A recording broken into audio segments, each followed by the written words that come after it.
Welcome current and future students to Smartest Data Courses. On the website, you will find a range of short interesting courses on any topic.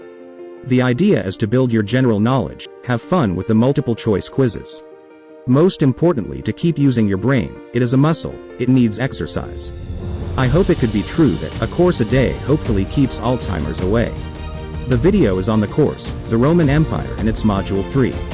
Relax, learn and enroll at www.smartest-data.courses. Now over to the questions. What was the Roman army famous for? The army was famous and feared for its structure, training, and adaptability, making it a powerful combat force, and was split into units, each with a distinct mission and function.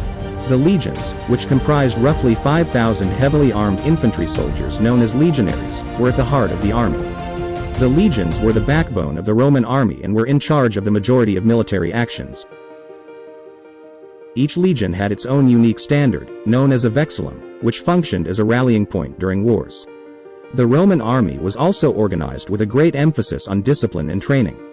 Soldiers in the Roman army were subjected to rigorous training in areas such as physical fitness, weapon handling, and tactical maneuvers.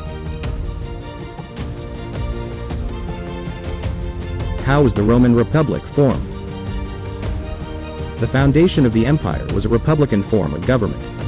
This was a radical departure from the monarchy and followed the overthrow of the last Roman king, Tarquinius Superbus.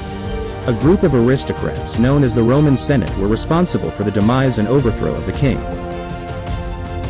This event became known as the expulsion of the kings. Thus, the action of the aristocrats laid the formation of the Roman Republic. This was the foundation for the establishment of a new political system in Rome. What weapons were the Germanic tribes known for? The weaponry of the Germanic tribes included swords, spears, and shields. They utilized these with amazing skill and precision. They were also noted for their horned helmets, which contributed to their fearsome aspect on the battlefield. What was the primary function of the Roman emperor? The Roman emperor was to act as the religious authority, with the authority to execute religious rites and make tributes to the gods. This religious function bolstered the emperor's legitimacy and contributed to the empire's unification. An emperor was also in charge of maintaining and promoting Roman culture and traditions. How were the soldiers in the Roman army trained? Soldiers were subjected to rigorous training in areas such as physical fitness, weapon handling, and tactical maneuvers. Soldiers were instructed to fight in formations such as the well-known Roman testudo or tortoise formation, which gave good protection against enemy spears. The soldiers' training and discipline guaranteed that they were well prepared and efficient in battle. It also promoted a sense of camaraderie and devotion among soldiers. They relied on one another for their safety and success. Who were the Gauls? The Gauls were a powerful group of warriors who resided in what is now modern-day France and Belgium. They were known for their ferocious and aggressive personalities. This made them formidable opponents in battle. Many of their opponents dreaded the Gauls. They were superb warriors who excelled in close combat. The Gauls were known for their physical strength and war valor. They were tall and muscular, giving them an advantage on the battlefield. Long swords, spears, and round shields were their favored weapons. They used these with amazing skill and precision. The Gauls were also noted for their horned helmets, which contributed to their fearsome aspect on the battlefield. What were the four main bodies that governed the Roman Empire? Four main bodies came together to govern the Roman Empire. They were the Roman Emperor, the Roman Senate, the magistrates, and the assembly. Within the Republic, the Roman emperor served in a variety of responsibilities and functions. There were around 70 Roman emperors during the Roman Empire's 500-year lifespan. Augustus was the first emperor in 27 BC. His reign as emperor was the longest of all the emperors to follow, lasting for 41 years. Romulus Augustus, the final Roman emperor, died in 476 AD. What was one of the significant external threat that the Roman Republic faced during its expansion? A threat that the Roman Republic faced during its expansion was the Roman-Punic Wars that occurred between Rome and Carthage.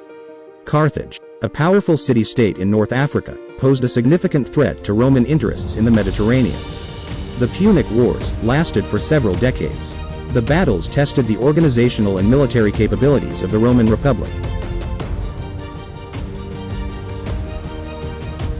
The metals traded by the Romans had multiple uses. What were they? The Romans had access to various valuable metals, such as gold, silver, and bronze. They used these metals for currency, jewelry, and construction. They traded these metals with other regions, such as mining areas in Spain. Who collected taxes in the Roman Empire? Tax collection in the Roman Empire was carried out by tax collectors known as publicani. These individuals were often wealthy businessmen who bid for the right to collect taxes in a specific region or province. They were responsible for ensuring that taxes were collected efficiently and accurately. What type of tax did wealthy Roman citizens have to pay? To use a practical example, a wealthy Roman citizen named Marcus owned multiple properties. He also earned a significant income from his business ventures. As a result, he was subject to the tributum tax. Based on his high income and property value, Marcus had to pay 20% of his wealth in taxes each year. What was the vectigal in the Roman Empire? The vectigal in the Roman Empire was a tax levied on goods and services. This tax was collected at various points along trade routes and was imposed on goods such as wine, olive oil, and salt. The vectigal was a significant source of revenue for the empire, as it relied heavily on trade and commerce. How did the grain trade contribute to the Roman Empire's economic prosperity? The Roman Empire relied heavily on the import of grain to feed its growing population. Egyptian ships would transport large quantities of grain up the Nile River and then across the Mediterranean Sea to Rome. This trade in grain ensured a stable food supply for the empire and contributed to its economic prosperity. Who were the members of the Roman Senate?